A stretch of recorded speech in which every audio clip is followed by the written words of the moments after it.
బాగున్నారండి. రాత్రి ఎంత పని చేసి పడుకున్నా సరే ఇంక తెల్లారేటప్పటికి ఆడవాళ్ళకి మామూలుగా ఉండదండి బాబు. ఎంత పని అంటే మొత్తం అన్ని పనులు చేసుకుని పడుకుంటామా, ఈ గదులు క్లీనింగ్, సామాన్లు తోమేసుకుంటాము, అంట్లన్నీ తోముకున్నా సరే చాలా వరకు పని అయిపోతుంది. మళ్ళీ పొద్దుటే లేవగానే మళ్ళీ గదులన్నీ తుడుచుకుని బయటకు మళ్ళీ కొంచెం ముగ్గులు పెట్టుకోవడం.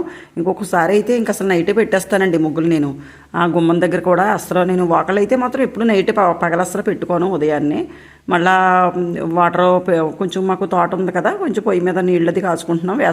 మనకు చలికాలం కదండి, మా కాళ్ళు చేతులు అవి తిమ్మిర్లు ఎక్కేస్తుంటాయి కదా. ప్రతి ఒక్కరు కూడా వేడి నీళ్ళు చేస్తే చాలా ఆరోగ్యానికి చాలా మంచిది కదండి ఎవరికైనా సరే.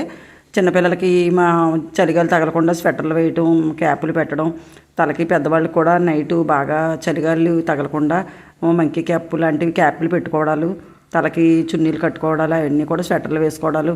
మనం కూడా ఆడవాళ్ళం జాగ్రత్తగా ఉండాలి. ఇప్పుడు కూడా మనం పిల్లల్ని భర్తని చూసుకుంటూ ఉంటాం తప్ప మన ఆరోగ్యం మనం ఎప్పుడు చూసుకోమండి. ఆడవాళ్ళు అందరూ కూడా అంతే. పిల్లలకి ఏం కావాలి, భర్తకి ఏం కావాలి అన్నీ చూసుకుంటాం. తెల్లారు లేచినప్పటి నుంచి అన్ని పనులు చేసుకుంటూ భర్తకి మంచం దగ్గరికే నీళ్ళు తీసుకెళ్ళి మంచినీళ్ళు వేడి నీళ్ళు ఇవ్వడం, మళ్ళీ మంచం దగ్గరికే టీ పట్టుకెళ్ళి టీ తీసుకుని వెళ్ళి ఇవ్వాలి ఆయనకి.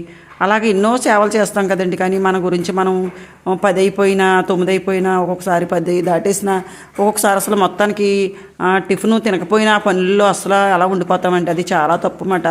నేను తర్వాత ఎప్పుడో తెలుసుకున్నాను. నాకు అలాగే హెల్త్ తేడా వచ్చిన తర్వాత అప్పుడు తెలుసుకున్నానండి. వీక్నెస్ అయిపోయి నేను 3 రోజులు హాస్పిటల్లో పెట్టినప్పుడు డాక్టర్లు అన్నారన్నమాట, రోజు టిఫిన్ ఎన్ని గంటలు తింటావమ్మా అంటే 10 అలా చెప్పాను. ఒక్కొక్కసారి అయితే టిఫిన్ తిన్నాను. అది చాలా తప్పమ్మ. శుభ్రంగా మనం ఆరోగ్యం కూడా మనం చూసుకోవాలన్నారు. అందుకనే అప్పటి నుండి కూడా నేను కనీసం ఎంత ఎలా చూసుకొని ఒక్కోసారి 10 అయిపోతుందండి టిఫిన్ దగ్గరకు వచ్చేటప్పటికి. మనం ఆడవాళ్ళు కూడా మనం ఆరోగ్యం చూసుకుంటేనే చాలా మంచిది. ఎప్పుడు భర్త పిల్లలకే సేవ చేసి వాళ్ళే బాగుండాలి, వాళ్ళ కోసం మనం ఎన్నో త్యాగాలు, పూజలు ఎన్నో చేస్తామండి ఆడవాళ్ళు. అలాగే భర్త కూడా మన కోసం ఏమన్నా చేస్తే చాలా అదృష్టవంతులు కదా.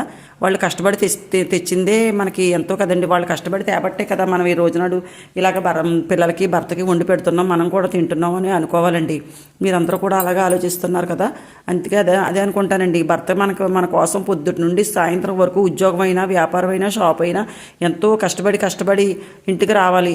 అలాంటి మగవాడి కోసం, పిల్లల కోసం మనం ఎంతో ఈ పనులన్నీ చేసుకుంటే మనకి అసలు ఏం బాధ అనిపించదండి. లేకపోతే మనకి ఈ రోజునాడు కూర్చుని ఇలా తింటున్నామంటే ఆ భర్త సంపాదన వల్లే కదా, ఆయన అంత కష్టపడి తేవడం వల్లే కదా. ఎందుకని ఆయనకే ఆరోగ్యం బాగుండాలి, ఏ భార్య అయినా సరే పిల్లలు బాగుండాలి, భర్త ఆరోగ్యం బాగుండాలి అని కోరుకుంటుంటాం కదండి. అందుకని మన ఆరోగ్యం కూడా చూసుకుంటుండాలి. టైంకి టిఫిన్ తింటాం అవి చేసుకుంటే మంచిదండి. ఈ వీడియో మీకు నచ్చినట్లయితే లైక్ చేయండి, షేర్ చేయండి, సబ్స్క్రైబ్ చేయండి, గంట సింబల్ నొక్కండి.